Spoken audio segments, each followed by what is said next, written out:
নমস্কার, আমি পান সুপারির পক্ষ থেকে অদ্রিজা।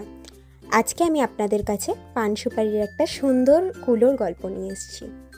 আমরা কিন্তু সব সময় খুব ঘন বাঁধনের সুন্দর কুলোগুলোই ব্যবহার করি আমাদের ক্লায়েন্টদের জন্য। দেখতে পাচ্ছেন কুলোগুলোর মধ্যে কোনো ফাঁক নেই, ফলে কাজটাও খুব সুন্দরভাবে করা যায়।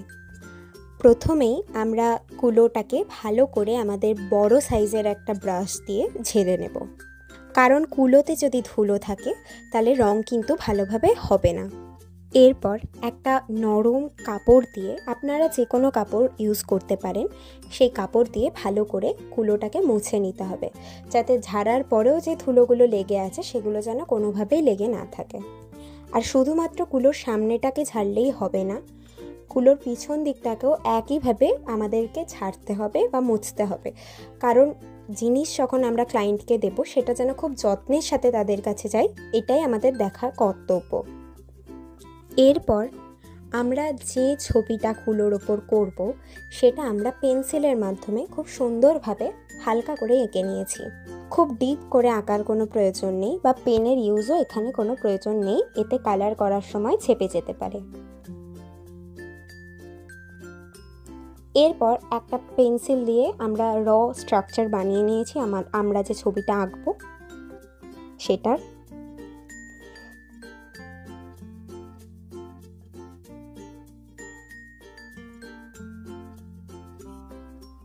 এরপর আমরা আবার একটু ব্রাশ আউট করে নেব আমাদের কুলোটা, যাতে পেন্সিল ইউজ করার জন্য যদি এক্সট্রা কিছু ডাস্ট পড়ে থাকে সেটা যেন চলে যায়।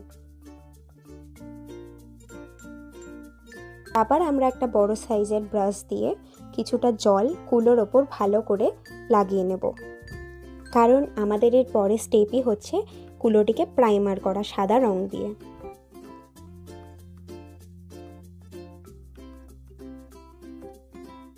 হালকা করে প্রাইমারটা আমরা স্টার্ট করার পরে আরেকবার আমরা কোট করতেই পারি।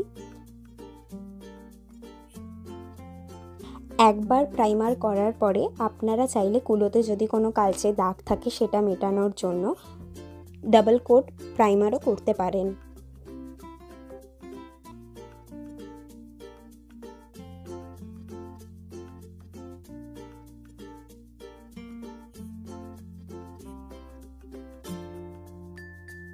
এবার যতক্ষণে আমাদের মিডিল পোর্শনের প্রাইমারটা শোকাচ্ছে ততক্ষণে আমরা আমাদের কুলোর যে বর্ডারটা সেটা কালার করে নেব। বিয়ে মানেই লাল রং, তাই আমাদের বেশিরভাগ ক্লায়েন্টরাই নিজেদের বিয়ের দিনটাতে লাল রঙের ছোঁয়া নিতেই পছন্দ করে।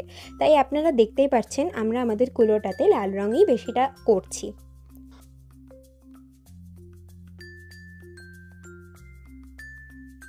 আমাদের বর্ডারটা কমপ্লিট।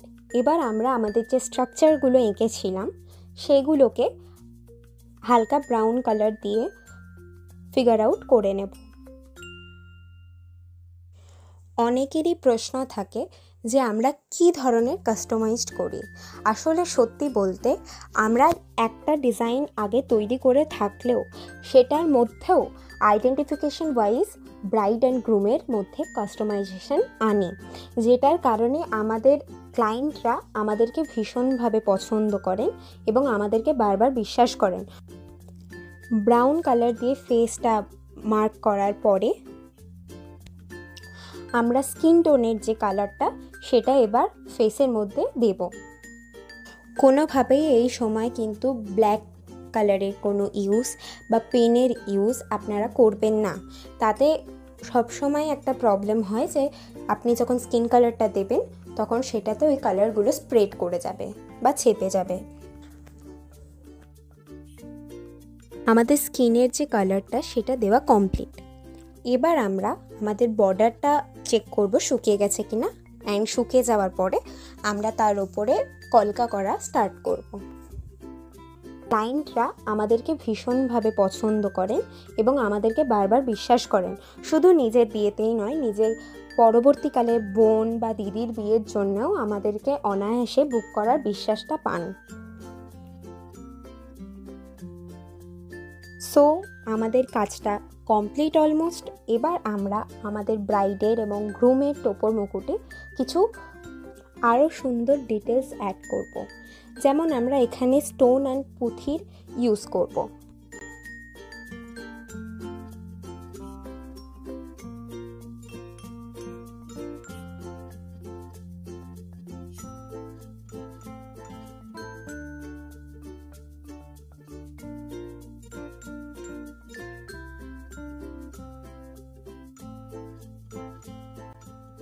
আমাদের মনে হলো শুধু টোপর মুকুটেই নয়, ব্রাইডের নথের মধ্যেও যদি একটুখানি পুঁথির ইউজ করা যায়, অর্থাৎ হোয়াইট পার্লসের, তো জিনিসটা আরও সুন্দর লাগবে। অ্যান্ড আমরা তার জন্যে ম্যাচিং করার জন্যে ব্রাইডের গলার গয়নাতে অর্থাৎ নেকলেসের লকেটটার নিচে অ্যান্ড কানের দুলের মধ্যেও একটুখানি পুঁথি অ্যাড করে দিলাম। সো অল ওভার আমাদের কাজটা কমপ্লিট। আশা রাখছি আপনাদের ভালো লেগেছে।